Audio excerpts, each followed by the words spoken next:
حضرت ابراہیم علیہ السلام جب پیدا ہوئے تو نمرود کا دور تھا اور بت پرستی کا بڑا زور تھا۔ حضرت ابراہیم علیہ السلام ایک دن ان بت پرستوں سے فرمانے لگے کہ یہ تمہاری کیا حرکت ہے کہ ان مورتیوں کے آگے جھکے رہتے ہو، یہ تو پرستش کے لائق نہیں، پرستش کے لائق تو صرف ایک اللہ ہے۔ وہ لوگ بولے ہمارے تو باپ دادا بھی انہی مورتیوں کی پوجا کرتے چلے آئے ہیں، مگر آج تم ایک ایسے آدمی پیدا ہو گئے ہو جو ان کی پوجا سے روکنے لگے ہو۔ آپ نے فرمایا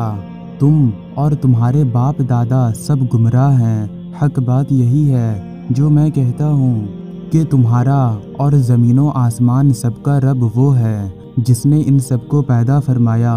اور سن لو میں خدا کی قسم کھا کر کہتا ہوں کہ تمہارے ان بتوں کو سمجھ لوں گا۔ چنانچہ ایک دن جبکہ بت پرست اپنے سالانہ میلہ پر باہر جنگل میں گئے ہوئے تھے، حضرت ابراہیم علیہ السلام ان کے بت خانے میں تشریف لے گئے اور اپنے تیشا سے سارے بت توڑ پھوڑ ڈالے، اور جو بڑا بت تھا اسے نہ توڑا اور اپنا تیشا اس کے کندھے پر رکھ دیا، اس خیال سے کہ بت پرست جب یہاں آئیں تو اپنے بتوں کا یہ حال دیکھ کر شاید اس بڑے بت سے پوچھے کہ ان چھوٹے بتوں کو یہ کون توڑ گیا اور یہ تیشا تیرے کندھے پر کیوں رکھا ہے، اور انہیں ان کا عجز ظاہر ہو اور ہوش میں آئے کہ ایسے عاجز خدا نہیں ہو سکتے۔ چنانچہ جب وہ لوگ میلہ سے واپس آئے اور اپنے بت خانے میں پہنچے تو اپنے معبودوں کا یہ حال دیکھ کر کوئی ادھر ٹوٹا ہوا پڑا ہے، کسی کا ہاتھ نہیں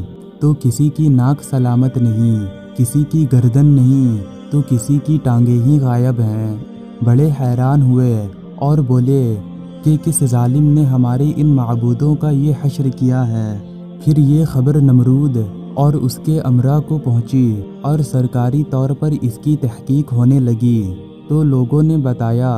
کہ ابراہیم ان بتوں کے خلاف بہت کچھ کہتے رہتے ہیں، یہ انہی کا کام معلوم ہوتا ہے۔ چنانچہ حضرت ابراہیم علیہ السلام کو بلایا گیا اور آپ سے پوچھا گیا کہ اے ابراہیم، کیا تم نے ہمارے خداؤں کے ساتھ یہ کام کیا؟ آپ نے فرمایا وہ بڑا بت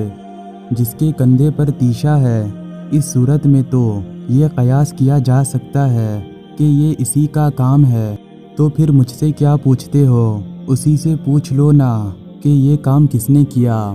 وہ لوگ بولے مگر وہ تو بول نہیں سکتے۔ اس موقع پر حضرت ابراہیم جلال میں آ گئے اور فرمایا جب تم خود مانتے ہو کہ وہ بول نہیں سکتے تو پھر تف ہے تم بے عقلوں پر اور ان بتوں پر جن کو تم اللہ کے سوا پوچھتے ہو۔ سبق یہ ہوا خدا کو چھوڑ کر بتوں کو پوجنا شرک ہے، اور قرآن میں جہاں من دون اللہ یعنی اللہ کے سوا کا لفظ آیا وہاں یہی بت مراد ہیں، نہ کہ انبیاء و اولیاء، اس لیے کہ حضرت ابراہیم علیہ السلام ان پر تف فرما رہے ہیں، تو اگر ان سے مراد انبیاء و اولیاء ہوں تو حضرت ابراہیم علیہ السلام ایسا کیوں فرماتے؟